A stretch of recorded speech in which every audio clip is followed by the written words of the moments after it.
Hi everyone, you've joined me for episode one of the Sustain a Bloom podcast. My name is Maya, and today I'm joined with Katya Walton. Yay! Yay.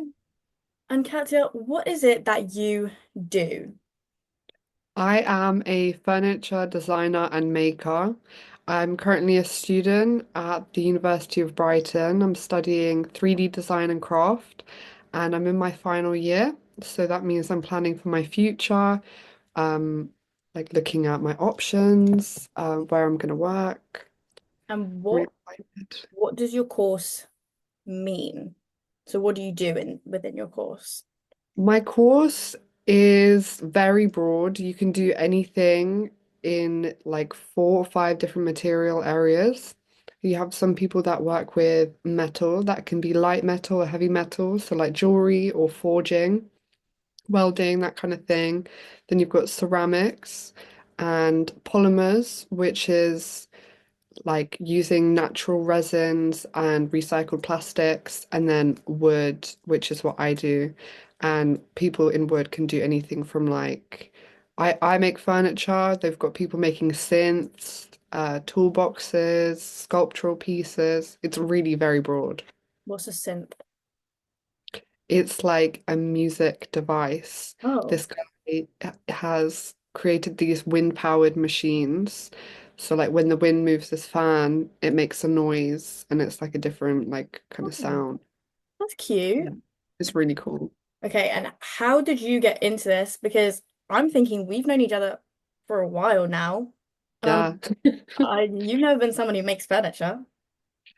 Yeah. So initially, well, I'd say my creative story starts in school. I did photography GCSE and I really loved it and I loved being creative. Then, like I just found at school, everybody kind of pushes you away from being creative. I was encouraged to drop it as a subject. So I did mostly academic subjects at college.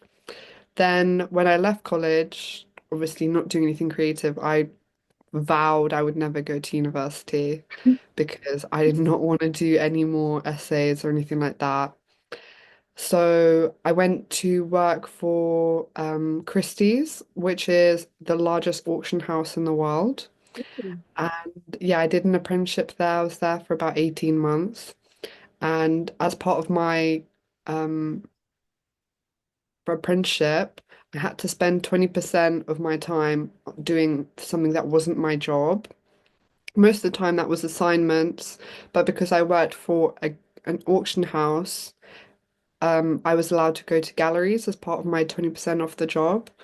And I also got to go to all the auctions, and I saw like 40 million pound paintings being sold.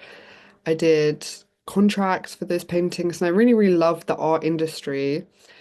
And then COVID happened halfway through my apprenticeship, which meant I was working from home and I was on furlough. And then afterwards, it was nearly impossible to get another job, especially at entry level. Yeah. So I decided that I would do a foundation, just 1 year to tide me over, have something to do while all of this is going on in the world. And I went to Manchester Metropolitan University, did an art foundation. And when I was there, I was adamant that I would be in the fine art section, like Oh, because it's split up into four things. It's like fine art, 3D, um, animation and illustration, and then there was like a fashion one, I so think. it Yeah, wasn't fashion. anything like what you do now. They had a 3D option, Oh, but it was the smallest subscribed one. You had like 120 people on fine art and 6 people doing 3D. It was crazy. Nobody wanted to do it, but with fine art, you were just in the studios all day, just painting and doing whatever. But I really loved the idea of being in the workshops, learning new skills, doing woodworking and ceramics, which is what I did my project on. I did a bit of sewing as well, but that's why I really fell in love with it. Mhm. And after that, I was still adamant that I didn't want to go to university. I was being very stubborn about it. And then on the last day to apply, I did my applications just in case.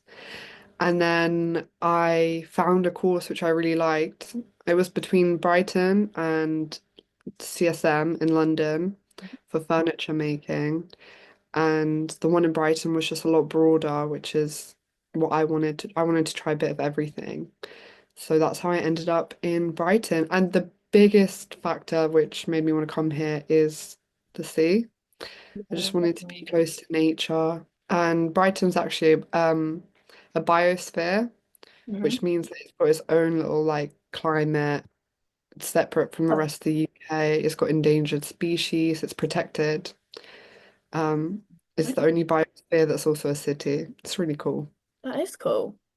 Yeah. Okay, so you do want to do this in the future, you said. This is what you Yeah, want to do. yeah, furniture all the way. Furniture? Yeah, I like making something that's beautiful but practical at the same Oh, time. that's nice. Yeah, then you can like just it can have a very long life. Yeah. Is your process sustainable? Like what makes it sustainable? The most sustainable part of my process is like the materials I use. Hmm. I've reclaimed timber scaffolding boards that have had like a long life on the building sites. And if I wasn't to like get them and like repurpose them, then they would just become waste. Hmm. Which means that, and a key thing in sustainability is adding value back into materials that would otherwise be discarded. Yeah. So I use them in my furniture and I turn them into something that's completely different, and then they carry on living, they carry on being useful. And is this hard to do, like if you're in Brighton, or do you think it's easier to do if you're in Brighton? Like to be sustainable? I I think because of the facilities and the machines I have access to, it's really easy in Brighton. Obviously, I won't have access to a CNC milling machine Mm. when I leave because that is a very expensive machine. Yeah. It's like this big thing that you program the computer to cut out pieces of wood. Hmm. But there are industrial places where you can get that done, and then I can do it on a larger scale. Yeah. So what's in the future? Do you want to stay in Brighton? I don't want to stay in Brighton because I've spent 3 years here. I'm eager to see the rest of the world. That's why I'm moving to Russia. I'm half Russian, and my grandma lives out there, and I've never lived there, and I would love to connect. And also, I want to go see. I want to learn all the folk techniques that they have there for furniture making. I saw this little stool that my great granddad made by hand himself. Um, and it's so simple. It just like folds out and it's like a little stool with like a canvas top. And like I would love to know how, because it looks so simple, like how they make stuff out there. Yeah. The materials, like they've got so much forest. Yeah. And in Russia, they actually have a lot of government initiatives on sustainability. They're very, very green out there. All of the architecture and like building construction stuff is, if it's sustainable, then it's funded by the government partly, which Really? encourages that. Yeah. So you think it All would of, be easier there? oh, 100%. Yeah. Wow. I didn't know that. Yeah, because in the UK, like we have a lot of woodlands, but they're supposed to be coppiced, which is like when you cut down the tree, um, but like at an angle at the base, so that it can sprout out like more like straight shoots. And Yeah. it's like that's how we manage our woodlands in the UK, and they've been doing it for hundreds and hundreds of years, and it's really good for the wildlife as well. But in the last like 50 years, nobody's managing all of the woodland in the UK. So like they're all of the coppice woods that you would normally have, all the straight shoots, have overgrown and become twisted and mangled. And we have a club in Brighton. It's like a club that it we our university has a relationship with the local woodland, so we go and help them cut down all these trees. Oh, that's nice. But because of the state that the wood is in now, it's basically unusable. So it's going to take a while. Well, it's not unusable. You can use it for woodworking, but it's like just a very awkward width. It's too narrow. No, it's too thick to be coppice and too narrow to actually be like planks of wood. Oh, Yeah, so there's a lot more this country could be doing to be sustainable. yeah. So there's a lot of projects that people are doing in Brighton and around Brighton. Sustainability is a very big thing that is pushed on my course.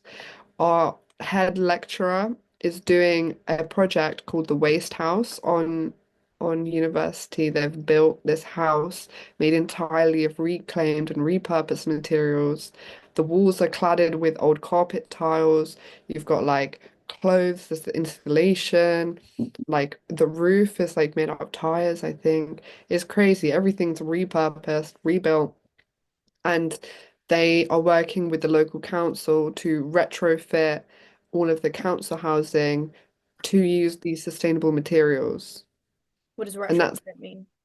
retrofit means like they've already built and then they'll gut them, strip out all Oh, the insides and then like redo it in a way that is like pioneering sustainability. It's in council housing. It's unheard of. It was a cool project. I think they built it at a design fair in like 4 days. And I think like the grand design people were there and like people were watching it live. Yeah.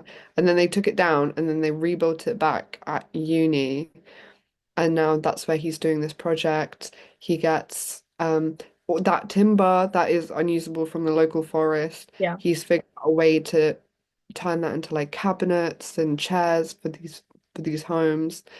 And he started this project where he gets like people that have been in the prison system or homeless, like he teaches them how to build this stuff. So he's like, it's really sustainable in like an ecological way and just yeah, like society as well. yeah.